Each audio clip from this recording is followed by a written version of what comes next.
अस्सलाम वालेकुम व्यूवर्स, कैसे हैं आप लोग। उम्मीद करता हूँ सब लोग ठीक होंगे, खैरियत से होंगे। तो व्यूवर्स, आज हम बात करेंगे कि डेटाबेस क्या होती है। डेटाबेस की डेफिनेशन के बारे में आज हम पढ़ेंगे। सबसे पहले यहाँ पर बताया गया है कि डेफिनेशन जो होती हैं वो बहुत ही इम्पोर्टेंट होती हैं। आपके जो टेक्निकल सब्जेक्ट्स होते हैं उनमें जो आपकी डेफिनेशन जो होती हैं वो आपकी चीज़ों के मकसद को, उनके बुनियादी आइडिया को, उनके बुनियादी इस्तेमाल को जो है वो वाज़ह कर रही होती हैं। किसी भी चीज़ की डेफिनेशन जो है उसके बुनियादी मकसद को वाज़ह कर रही होती है। तो आज हम डेटाबेस की डेफिनेशन के बारे में पढ़ेंगे कि आखिर डेटाबेस क्या होता है। सबसे पहली डेफिनेशन है कि a share collection of logically related data design to meet the information needs of multiple user in an organisation.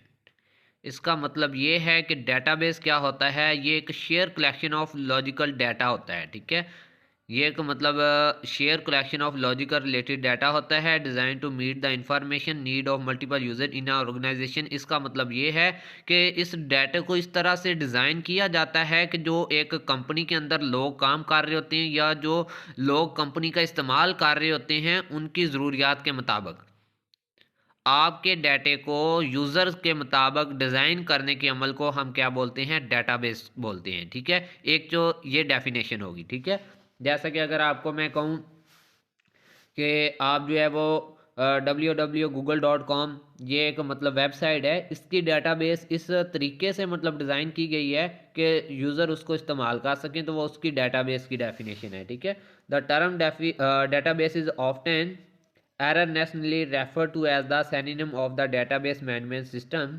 Basically database की जो डेफिनेशन है इसको हम कह सकते हैं कि ये रिलेटेड टू है आपके डेटाबेस मैनेजमेंट सिस्टम के। ठीक है, they are not equivalent and it will be explain in the next session. A collection of data, part numbers, product codes, customer information. अब डेटाबेस के अंदर क्या आ सकते हैं, आपके जो हैं वो पार्ट नंबर्स आ सकते हैं, प्रोडक्ट के कोड्स आ सकते हैं और कस्टमर की इंफॉर्मेशन आ सकती हैं। कस्टमर कौन होते हैं, जो कि आपकी डेटाबेस का इस्तेमाल करते हैं, और प्रोडक्ट्स जो कि आपकी डेटाबेस से रिलेट कर रही होती हैं। ठीक है, तो ये सारा क्या होता है, डेटाबेस कहलाता है। इसकी मैं आपको एक एग्जांपल दूंगा कि एक वेबसाइट है। ठीक है, उस वेबसाइट के ऊपर कुछ लोग आते हैं और वहाँ पे आके वो, जैसा कि फेसबुक है, वहाँ पे आके वो लाइक, कमेंट, शेयर और पोस्ट करते हैं। ठीक है, तो फेसबुक यूज़ करने वाले लोग क्या हैं, यूज़र्स हैं। और फेसबुक क्या है, फेसबुक एक मतलब यानी कि डेटाबेस है। ठीक है, जिसके अंदर लोग जो है कि वो कमेंट भी कर रहे हैं, पोस्ट भी कर रहे हैं, शेयर भी कर रहे हैं, उसका इस्तेमाल भी कर रहे हैं। अब फेसबुक की डेटाबेस को इस तरीके से डिज़ाइन किया गया है कि लोग आएँ, उस पर लाइक करें, पोस्ट करें, शेयर करें और इसको विज़िट करें।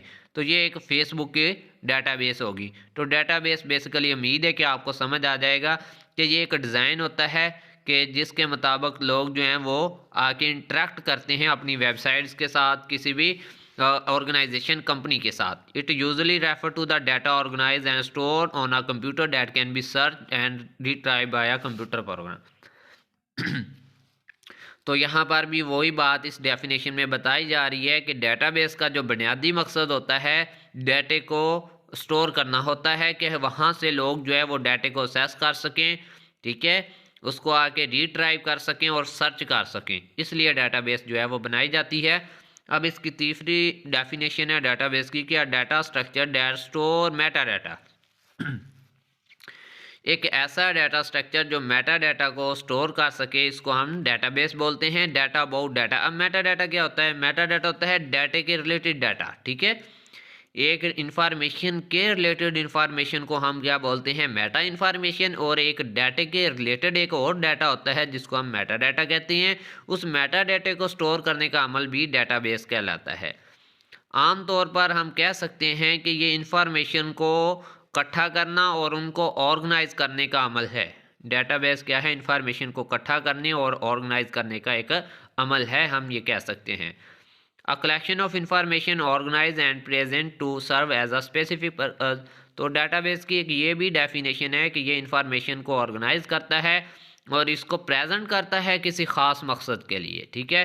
जैसा कि आपके पास एक टेलीफोन बुक है जिसकी कॉमन डेटाबेस होती है, ठीक है। इसी तरह फेसबुक की कॉमन डेटाबेस है, यूट्यूब की कॉमन डेटाबेस है। तो there are different websites that are use database, ठीक है।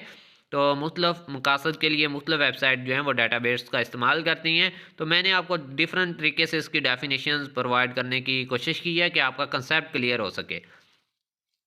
आगे है कि an organise collection of information in computerise format, ठीक है। हम ये भी कह सकते हैं कि डेटाबेस एक ऑर्गेनाइज कलेक्शन ऑफ इंफॉर्मेशन होता है जो कि कंप्यूटराइज फॉर्मेट के अंदर होता है, ठीक है। नेक्स्ट डेफिनेशन नंबर 6 है या collection of related information about a subject organise in a useful manner that provide the base और फाउंडेशन फॉर द प्रोसीजर्स, ठीक है। तो इसको आप रहने दें। आपको जो मैंने डेफिनेशन करवा दी हैं वो इजी हैं और सिंपल हैं, आप उनको पढ़ें, ठीक है। डेफिनेशन नंबर 7 है क्या computerise representation of any organisation flow of information, किसी भी कंपनी किसी भी तंजीम का जो मतलब इंफॉर्मेशन का फ़्लो होता है उसको रिप्रेजेंट करवाने के अमल को हम कहते हैं डेटाबेस, ठीक है। उसका स्टोरेज ऑफ डाटा क्या है, उसकी फ़्लो ऑफ इंफॉर्मेशन क्या है, इसको रिप्रेजेंट करवाना कंप्यूटराइज तरीके से डेटाबेस कहलाता है।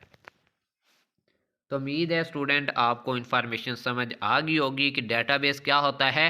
किसी भी काम को जब हम करते हैं तो बैकअप पे हम उसका एक मतलब डेटाबेस रख लेते हैं जिसके अंदर वो सारा उसका डाटा स्टोर हो रहता है, वहाँ से हम डाटा को रिट्राइव कर रहे होते हैं। तो मज़ीद इस तरह की वीडियोस देखने के लिए हमारे channel learning with Abid Ali को सब्सक्राइब करें। मिलते हैं न्यू वीडियो में, तब तक के लिए अल्लाह हाफिज़, अपना ख्याल रखिएगा।